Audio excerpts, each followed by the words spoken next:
श्री राम हर हर महादेव। आइए जानते हैं राधा अष्टमी व्रत कथा के बारे में। राधा अष्टमी व्रत कथा के सुनने मात्र से व्यक्ति के समस्त पापों का नाश हो जाता है तथा श्री राधा रानी से भगवान श्री श्याम सुंदर विशेष रूप से उन भक्तों पर अपनी विशेष कृपा करते हैं। सनातन धर्म में श्री राधा अष्टमी का पर्व बड़े ही ज्यादा हर्षोल्लास के साथ मनाया जाता है। यह हमारे लिए एक विशेष व महत्वपूर्ण पर्व है। इस दिन सभी भक्तगण विशेष रूप से श्री राधा रानी सहित भगवान श्री श्याम सुंदर की पूजा अर्चना करते हैं, व्रत रहते हैं तथा अपनी मनोकामना माता से मांगते हैं तथा जीवन में प्रेम और मानवता की परिभाषा भगवान श्री श्याम सुंदर व राधा रानी से समझते हैं तथा उनकी लीलाओं से सीखते हैं।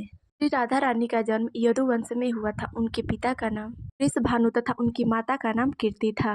वे दोनों बहुत ही ज्यादा धार्मिक परायण के व्यक्ति थे।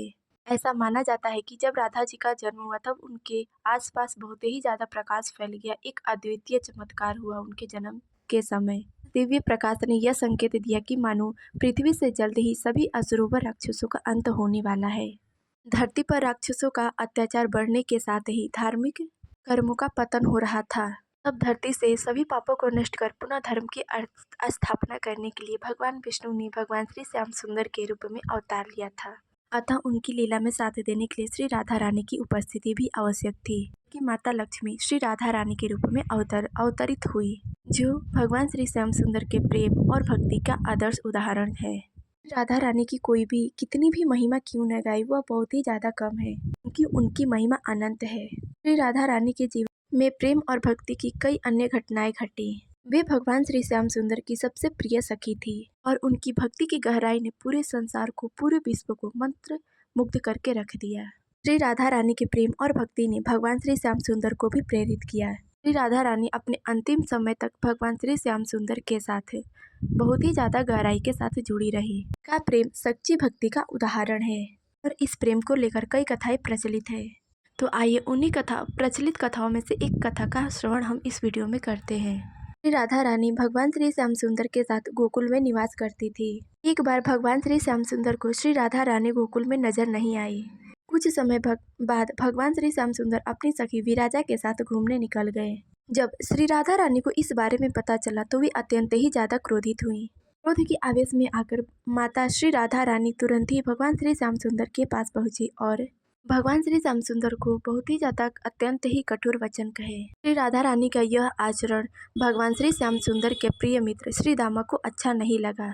यह देखकर बिना कुछ सोच विचार किए ही श्री दामा ने श्री राधा रानी को यह श्राप दिया कि वे पृथ्वी पर जन्म लेंगे और भगवान श्री श्याम सुंदर से अलग होकर विरह का जीवन जिएंगी।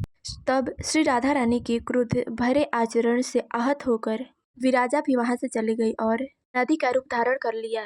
जब श्री राधा रानी को श्री दामा ने श्राप दिया तब श्री राधा रानी ने भी क्रोध में आकर श्री दामा को यह श्राप दिया कि वे राक्षस कुल में जन्म लेंगे। श्री राधा रानी द्वारा मिले श्राप के कारण ही श्री दामा का जन्म शंखचूड़ नामक दानव के रूप में हुआ, जो आगे चलकर भगवान विष्णु का महान भक्त बना।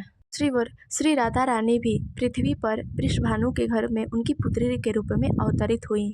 श्री राधा रानी का जन्म वृषभानु जी के घर में तो हुआ था, परंतु देवी कीर्ति के गर्भ से नहीं हुआ था। जब श्री राधा रानी और श्री दामा एक दूसरे को श्राप दिए तब भगवान श्री श्याम सुंदर उन दोनों से बोले, श्री राधा रानी को पृथ्वी पर वृषभानु और माता कीर्ति की पुत्री बनकर पृथ्वी पर रहना होगा।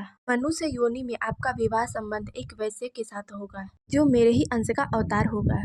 इस प्रकार आप पृथ्वी पर मेरे ही संगिनी रहेंगी, लेकिन पृथ्वी पर हमें अलग रहने का दुख सहना पड़ेगा। इतना कहने के बाद भगवान श्री श्याम सुंदर बोले कि अब आप पृथ्वी पर मनुष्य योनि में जन्म लेने की तैयारी करें। संसार के लिए तो वृषभानु जी की पत्नी कीर्ति गर्भवती हुई। जिस प्रकार एक शिशु का जन्म होता है, ठीक उसी प्रकार देवी कीर्ति का भी प्रसव हुआ। हालांकि श्री राधा रानी का जन्म वास्तव में कीर्ति के गर्भ से नहीं हुआ था।